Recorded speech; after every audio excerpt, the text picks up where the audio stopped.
have worked with lots of brands, Yeah. and the efficient ones we know do this all the time. Yeah. The only problem sometimes is, can you do it at scale? Yeah. And with the pressures that brand managers or channel managers have on their day-to-day, it's not that the intent isn't there. It's the ability to scale the organization. It's the ability to have the time to do it.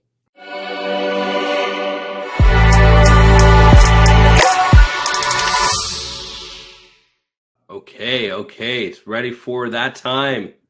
Hello, everyone. How are you doing today? It's a fantastic Thursday, Friday right around the corner, Prime Day coming up. I know you all are planning. I'm super excited to be here today. I've got myself, Ali Babel, Chief Evangelist at Trellis, and also got Krishna. I'll call him Krishna Extraordinaire because he is that extraordinary, one of the smartest guys I've ever met in my life, and super excited to have him here with us talking about this. Krishna, tell us about yourself. Hey, Ali, good doing one of these again with you, and welcome everyone. Ali, not much to say about me. About 10 years working with brands of all sizes and shapes, being predominantly focused on merchandising, specifically around demand generation on marketplaces like Amazon and Walmart. There you go. It's been a long 10 years. I think you learned a lot in those 10 years, I would A long imagine. 10 years, for sure. A lot of white hair to show for it, for sure. Yeah, exactly. I was gonna say I've known you for 10 years. There was no white hair at that point. That's But right. it's always it's an interesting industry, right? That a lot's It is. changed over time. From 10 years ago to 5 years ago to 2 years ago. It's changing often. And even from the beginning to now, and what we're seeing, and we'll get into what we're talking about today. But some interesting tidbits, Krishna. What are some of the things you've seen in the last couple of years that have, based on your experience? The growth hasn't slowed down on marketplaces, and we don't see that changing. What we are seeing is, what are people willing to pay for that growth? That seems to be shifting. There's a bit more emphasis on driving efficiency for a variety of reasons, which I'm sure we're going to talk about. But it's still a great place to be in. It's an industry that is always growing. There are a lot of new people coming in, a lot of established players doing extremely well on these marketplaces. And it's an awesome industry to be in, but it's hard work. It's hard work. Yeah, and we'll get into a bit more of that. And today, a lot of what we'll be talking about is that hard work component, right? How do you do it well? How do you do it effectively? What hard work should you be doing? And we'll be focusing today's conversation on really on a metric that a lot of brands do look at, but also looking at the strategies that you can drive from this metric, right? And I think that's going to be a big part of this conversation, especially advertising and pricing strategies. But laying out the foundation will be important as we go through this. And so stick around for this whole thing. We have a few slides to kind of help guide the conversation, the story, but also give you a bit more tidbits around it. Krishna and I put this together. We've had conversations around this internally, and it was like very much became when we're talking about this, like, well, why are brands not doing this? Like, this is something they need to be looking at. Krishna gets super passionate about it. I get super passionate about it. We're like, we need to tell the world about it, and that's really what we're going to be doing here today, and bringing that to light. So let's bring that up. And so I think this is a lot of what you were mentioning there, Krishna. Something that you've seen through the evolution of the last 10 years. This growth at all costs operating model. That's not where we are today anymore. That's not e-commerce anymore. I mean, if you look back, I've been doing this for about 12, 13 years now. There was a time on marketplaces, whether that's Amazon or Walmart or Wayfair, what have you. There was a time when there was enough liquidity in the market. There were enough new entrants coming in, and there were a lot of aggregators who were putting a lot of money into the system. There was a time when growth was way more important than how efficient that growth was. And over the last 3 years or so, Ali, is where we started to see a bit of shift in that. And it's not that the growth has disappeared. Growth continues to be important. I think every brand that I speak to, and I do quite a bit, almost every day, growth is an important dimension. But I think people are starting to focus more and more on how do you drive efficiency in that growth, whether that's efficiency in your merchandising, efficiency in your supply chain. It doesn't really matter, but how do you make that growth more efficient? Yeah, and I think efficiency is such a powerful word towards it, right? I think that mindset shift, where like you said, like everyone knows this. I like talking about profit a lot, but profit comes from efficiency, right? And having exactly as you mentioned there, like the inventory side of that, making sure that you're getting your inventory in time, which is a little teaser to what we'll be talking about and coming shortly there too, and sell through rates, but it's also on the efficiency of how you run your marketing, right? Whether it be your ad spend, the revenue drivers, those 4 Ps that we always talk about, and making sure you're optimizing towards those. And that's how you get efficient growth, right? But that it's easy for us to say this, right? Like it's easy for us to talk What does about. that mean? What does that mean? How do you action it? How do you Yeah, understand the problem statement? And we see a lot of brands doing it. I think I think it's just to a certain degree, it's about slowing down a tiny bit yeah, to understand the lay of the land, understand where do the demand levers fit and which one to move when. yeah, It's really about taking the time to understand that. yeah. And when you say demand levers, you're talking about again the 4 Ps, right? Like you're talking Correct, about. correct. We are talking about how do I effectively use advertising, and I think a lot of people have heard us Mhm. talk about advertising efficiencies, but it doesn't stop there. It's about how do you utilize pricing to drive efficiency? How do you utilize promotions to drive efficiencies? How do Yeah, you utilize your product content to drive efficiencies? Those are the 4 demand levers you are pulling, but they have to synchronize themselves with what's happening to your catalog in terms of its inventory cycles. mhm. What are the lead times if you are trying to replenish stock? How do you bring these worlds together so that you Yeah. are efficient and able to drive margins when you can, and drive revenue when that's more important?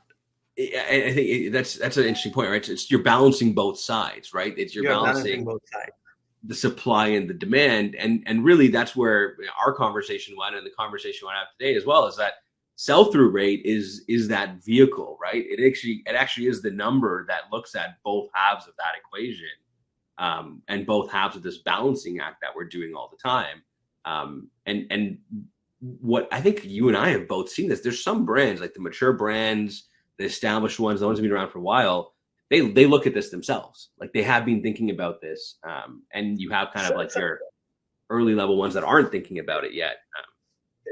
every indication, Ali, that at least what I experience is there are new entrants to the Amazon space where this is probably not the KPI, but any brand that has been on the marketplaces for anywhere from 3 to 7 years, the odds are they're either looking at sell-through rate or they're looking at some version of sell-through rate that they have internally defined, because not all the time a marketplace like Amazon has eyes on what is on path to going into Amazon FBA. If you are an FBA business, I may have product on the ship that is still 6 weeks lead time.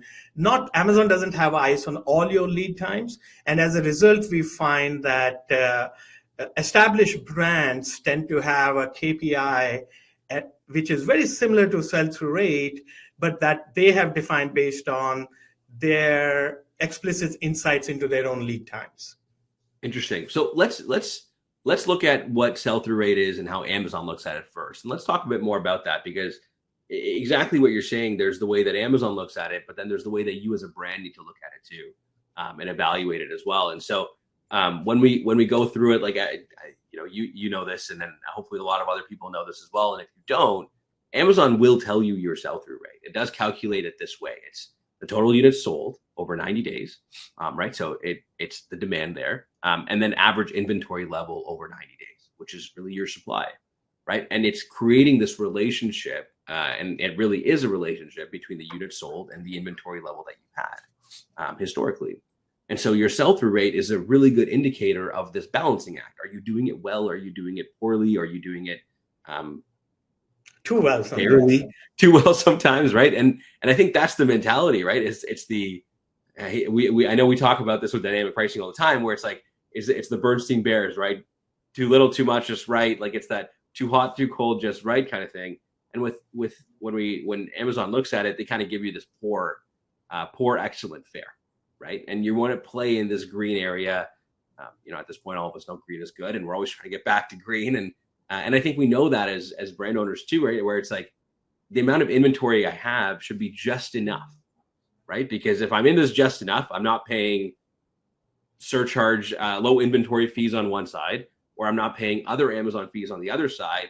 And so playing in this in between will get you some of this profit back, because then you're not spending money on all these additional fees. And again, any future fees that come up around inventory handling and management from the Amazon side, which all of us faced in the last 60 days and 90 days since they rolled it out, and many brands still trying to figure it out, and what that cost actually is online.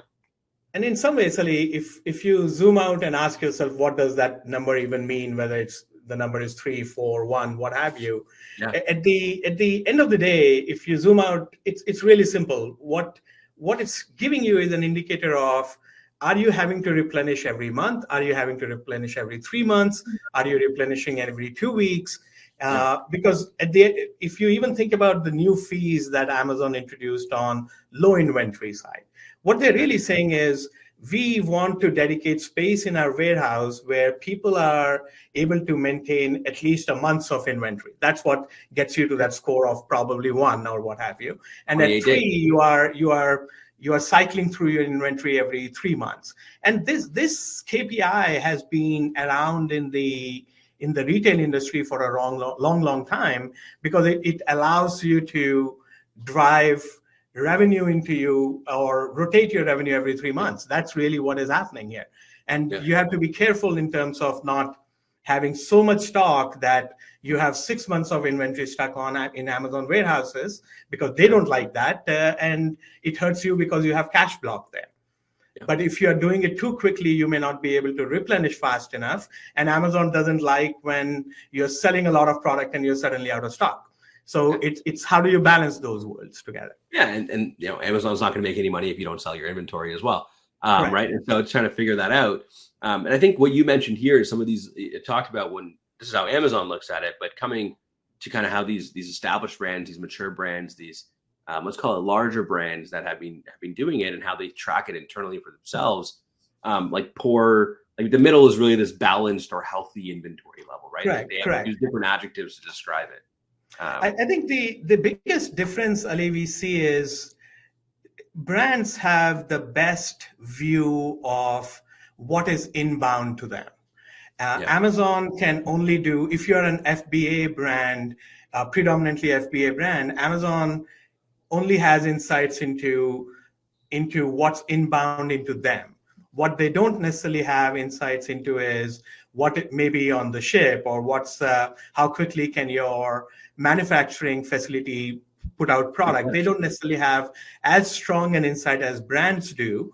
And what we have seen is just different terms used, whether it's Amazon's fair, good, or what have you. We see terms like constrained, balanced, overstock. They're just different words that are used to describe the same thing, but supported by the inbound. And so, for example, there are situations where some brands like to say, if I have less than 30 days of stock, then that to me is considered to be constrained. If I have 30 to 45 days, that to me is balanced and whatnot. And they incorporate into that their insights into what is inbound. I may have something coming off the ship in 2 weeks that I know would be in my facility in 3 and into Amazon into 5, then I'm able to take that into account. Yeah, and also when we'll get into kind of mitigating some of those demand strategies with that later on. But I think even if for those kind of trying to keep along here and who haven't looked at this before, I think even simplifying it even further might even help, right? That to your point, I'll know as a brand when my inventory can come in and how fast I can replenish that. Amazon may not.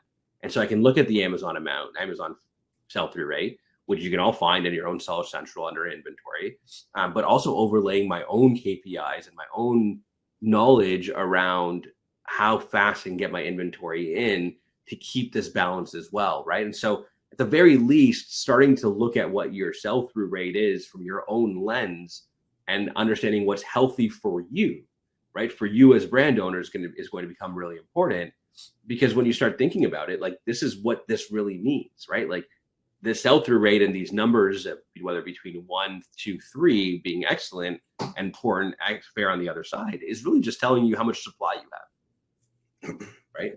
And on the poor side, you have a higher supply. On the fair side, you have a lower supply, right? So when we use words like excess, then you're going to have a poor sell-through rate. When Krishna used words like healthy, right? Like that's you're excellent or balanced. And fair, what was the language that you mentioned there? Constrained? Was it constrained or constrained, balanced, and overstock? Any number, but yeah. they follow the similar storylines, right? And so if when this happens here, right? Like if I have a fair inventory, essentially meaning my supply is down, and I don't have it replenished or I don't have enough there, that's not necessarily no stock, out of stock. No one wants that out of stock to ever happen on a listing, right? That I need to be cognizant of that, and if I need to see which way my inventory levels are kind of shifting. Correct, and it allows you to think through whether it's time for you to order more product, whether it's time for you to maybe slow down demand, whether you use pricing as a lever to achieve that or reduced advertising spend as a lever to achieve it. There are just too many times where we see situations where I may be on the fair side or on the extreme side of fair, while the advertising spend is being continued.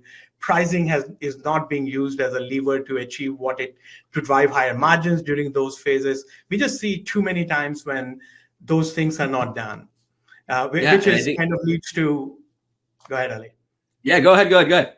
Which kind of leads to how do you balance the demand and supply? You're really trying to figure out what is the right balance of demand and supply, so that you can live in that excellent world as long as possible.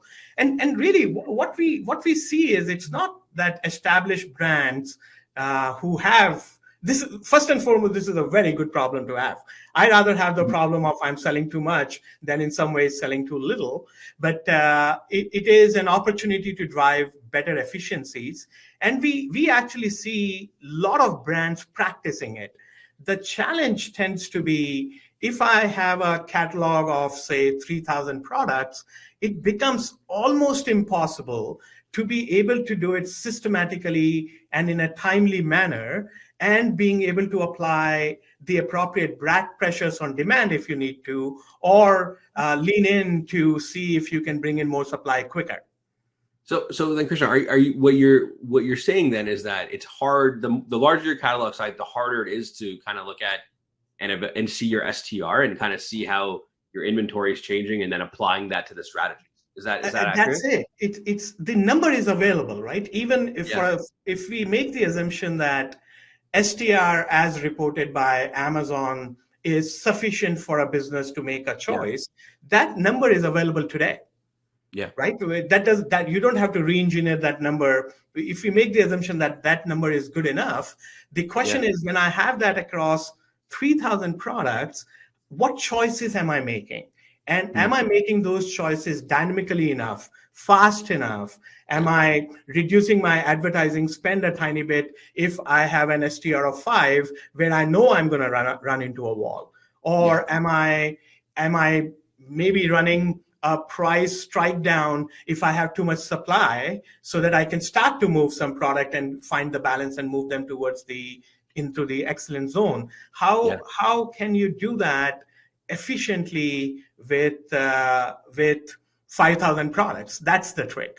And one other thing I wanted to touch upon, Ali, was a lot of times we hear that sometimes the numbers that are being reported by Amazon may be inaccurate or not granular enough for a variety of reasons. Those reasons can be I'm going into my season and Amazon may or may not take seasonality into account. I am going to run a promotion that Amazon may not be aware of. I have a special event coming up. So some of those require a certain amount of demand and profit modeling. And when we started to see that the trend was shifting from growth at all cost to efficient growth about 2.5 years ago, we started to build these demand and profit models, looking back at 2 to 3 years of our brand's data, sales data, advertising spend, pricing histories. And we were able to focus on building some of these models that we can now use to tiny bit forecast forward to make the choices of, we think we're gonna be moving into a fair region or a poor region. What can we do? Being able to look forward from that angle. Yeah, it's interesting, like these demand and profit models that you talked about, right? So one is the price elasticity of demand, right? The relationship of units to your price. And then the other one is your profit sensitivity, right? And the relationship of profit to your price.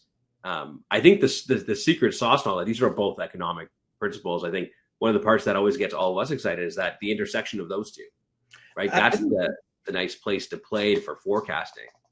I think it's the intersection of those two and being able to do it at scale. Yeah. It's not terribly difficult for any brand. I think brands are extremely smart. They know their business very, very well. And they are able to do some of this work if you have a small catalog. Being able to do that at scale, and then having systems or processes in place that allow you to use what you have done to drive back or lean forward or lean back on your demand levers, whether it's advertising, pricing, what have you. And so I think it's a natural segue for us to talk about that. Like, let's look at the strategies, right? So now we understand, we've gotten to a point where we understand STR, ways to think about it for your business, the relationship of STR between the inventory and the demand, and always wanting to play in this excellent kind of area here. In other words, called you're healthy or you're balanced as well. But what are the strategies now? Like, now that I know this information, I can see it. What are the strategies I need to employ if I'm on either side of this, whether I'm at poor, excellent, or fair? And then let's look at it from an advertising and pricing angle, right? Like, we'll look at, there's also the promotion side of this too. And I think that I think in some ways, pricing and promotions are, you are achieving a promotion, whether you're applying a coupon, whether you're running a deal. There are some additional benefits you get from having those tags on marketplaces like Amazon. And I think this is where, to a certain degree, a 10% price drop is not the same as a lightning deal that is giving you a 10% discount. And once you are able to build demand models that understand those differences, then suddenly you're able to improve your forecasting ability a bit. Once you're able to do that, you are then able to control your STR to be in a better place by understanding what you need to do next. Okay. So pricing and promotion are the same thing. It's just achieving different results with different efficiencies. Yeah. At the end of the day, it's different vehicles to achieve, you're still cutting down your price. Correct. Right. Let's actually look at advertising though. Like, and we've put this together as a cheat sheet for everyone. There'll be a link here at the end of the webinar as well. Book some time with me. Happy to walk you through it, and I'll send this out to you as well. But let's talk about advertising, right? When we're in the poor, excellent, fair, what's like starting at the top here, right? Poor, we know this already, that at poor we had high supply but low demand, right? And so what do we do from advertising then, Krishna?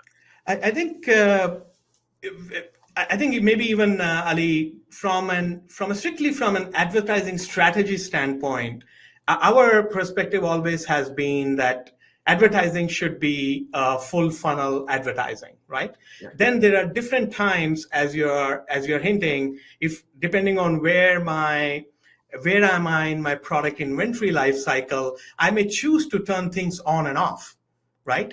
If I have a lot of product and I'm not moving the product as quickly as I want to move, I think the way I should look at my advertising is very different than when I'm selling too much, right? Yeah. Or I can't replenish product fast enough. Which to pause on that, like that logically makes sense, right? Like I'm sitting on a lot of inventory, which that would be put you in a poor SDR range. I don't have as much demand for that inventory. And then I should go after more top of the funnel or move my way up the funnel to increase the demand for my product, right? Like that logically makes sense. And when we talk about it, it makes sense. But for everyone else, like, this, right? It's just doing it, right? And so on the poor side, right? So too much supply, low demand, then we go across the whole funnel. We target our ads across the full funnel.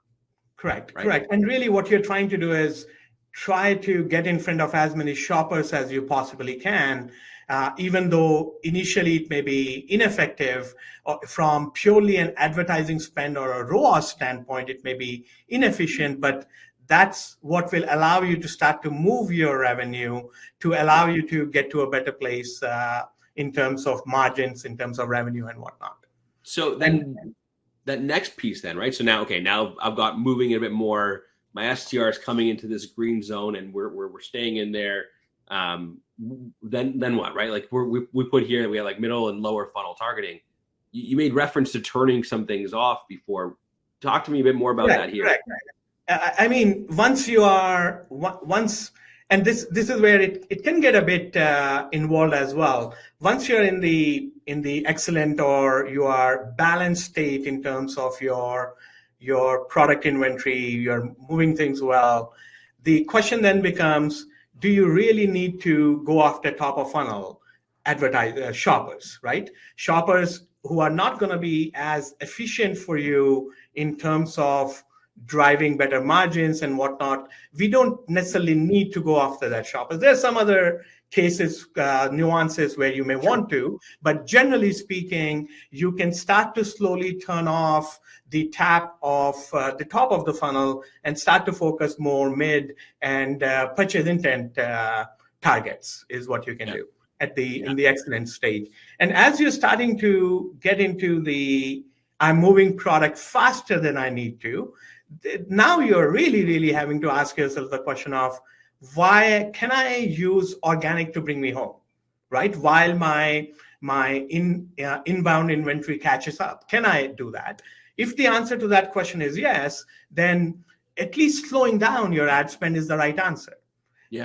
If you think the answer to that is no, then you are thinking about, how do I drive advertising efficiency by even turning off the middle layer, but focus on people who are showing strong intent to purchase this product. Yeah. So it's what are you doing with your advertising? Who are you targeting? What shopper are you bringing to the product based on where you are in that product's inventory life cycle?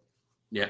And these things should be turned on and off as you move through the different stages of the product inventory life cycle. I want to reiterate that, right? That you're essentially, what you're saying, Krishna, is that your STR should inform which targeting parameters for your advertising that you're turning on and off. Whether you're at full funnel, you're targeting middle, targeting bottom. Knowing your STR, you can go after. You turn on or off any one of those campaigns. Or I think we have seen you can turn them on or off, or you can choose how much money you're spending where. Mm-hmm. I may choose to, if I'm moving a lot of product, I know my inventory may not be able to catch up for a bit.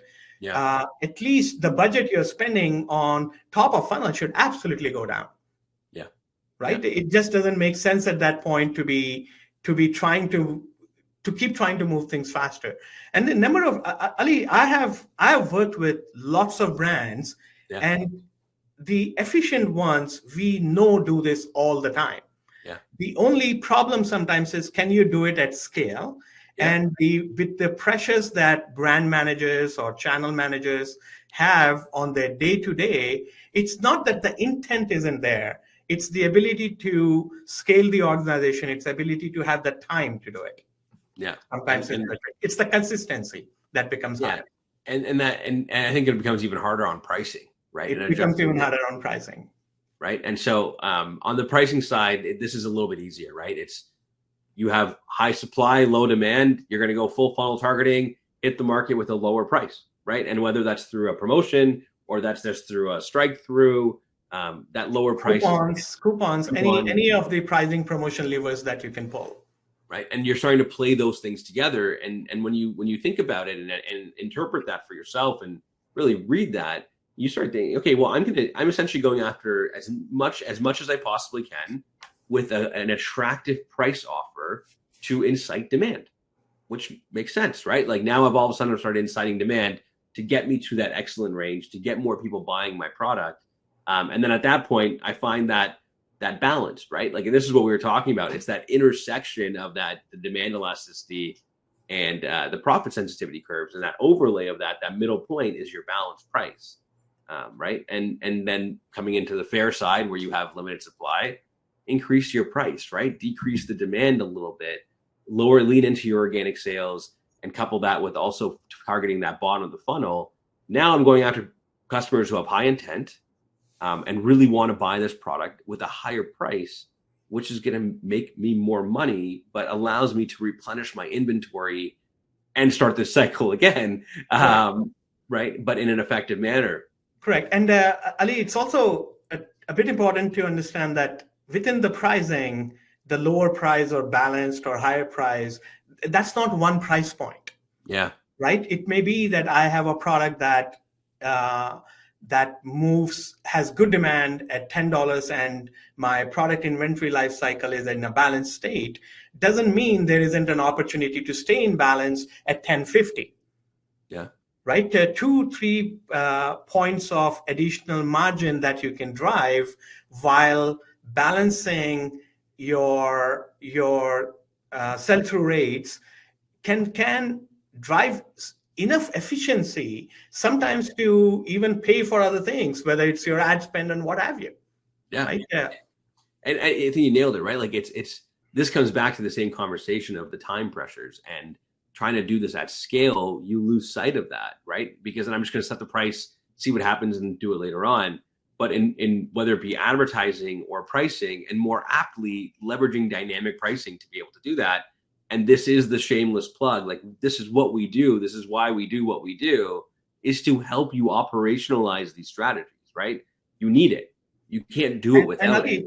I've seen a lot of brands who, what we find is if you have a big enough catalog, there are brands who actually run their businesses extremely, extremely well, who are deploying these strategies.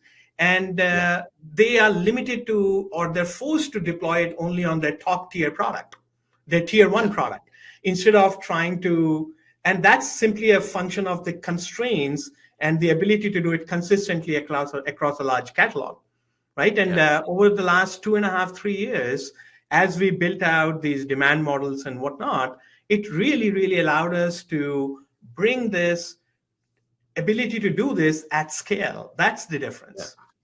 That's it. And it's you need to leverage that automation to be able to support that. It's an interesting point you make there, right? That people then focus on their best sellers to optimize those because that's all the time they have to do that. Correct. Right? But doing and this sometimes it's even a subset of their best sellers, subset of their top one, right? Yeah. And I think you and I have seen this both, right? It's like one or two products more so than not even all of it, right? And sometimes we even run into situations, Ali, where people do it and then they forget because of the day-to-day pressures of the life. And one thing I know is brand managers or channel managers, their job is very, very, very difficult. It's a very difficult job. There are hundreds of things they have to do. It's a very, very difficult job. I know I don't want that gig personally, but it's really tricky to make sure that changes that you did make, that you remember them and you have to undo them. It's just error prone, and consistency is very difficult. Yeah, and it's not like they want to make those mistakes either. Not at all. Not at all. Right. And I'd actually challenge you, Krishna. I'd say that you would absolutely be want to be a brand manager. I've just seen software automation to support you. Someday. Yeah, there you go. But I think that's it, right? So if we do all these things well, you can see at the bottom here your minimal profit, optimal profit, high profit. we've talked through each one of these scenarios, and doing it in any one of these rows, and I'm going to call it rows, but doing any one of these in isolation is not going to get you anywhere, right? Full funnel targeting at a really high price, yeah, you're not going to see much change in your demand. That's simple consumer psychology. You're trying to enter the market, or whether you're trying to get more in front of people, it's not going to work, right? It's a matter of doing these things in parallel and finding the right mix across all four, whether it be price, product placement, or content, to really find your efficiency and staying within that. But STR will guide you there. STR will give you those indicators and tell you what you need to do on a day-over-day basis. STR are a brand's internal KPIs that are trying to build on the same concepts. It doesn't have to be STR. And if nothing else, we do encourage brands to some of these things can be done on a spreadsheet, and I think they're absolutely worthwhile doing them. Yeah, and I think that's it, right? The through line towards all of this and everything we're trying to say, start looking at your STR, because it really will help you determine how you leverage the demand side, the other half of that equation, decide what strategies you're going after, right? Efficient growth comes from optimizing both sides of that coin, right? The inventory side and also the demand side. If anyone does have questions, feel free to message Krishna or I. Also hit us up on LinkedIn. We're always happy to chat about this. We're always happy to talk to you about this. It's really important for us and as well that we do this because we care, because we give a shit. We want to see brands grow. We want to help brands grow. And we're more than happy to talk to you guys about it as well, help you figure it out for yourself and find your path forward, because efficient growth is here to stay. Efficient growth is how you keep your brand in business. Efficient growth is how you sell your brand and go retire on a beach. But we're here to help. We're always here to help. Krishna, always a pleasure to have you, my man. Thank you very much. We are Trellis. We will help you with all of your dynamic pricing, all of your advertising solutions, optimizing against your SDR. More to come from us in the coming weeks. Talk to you soon. Have a great day. Thank you, guys.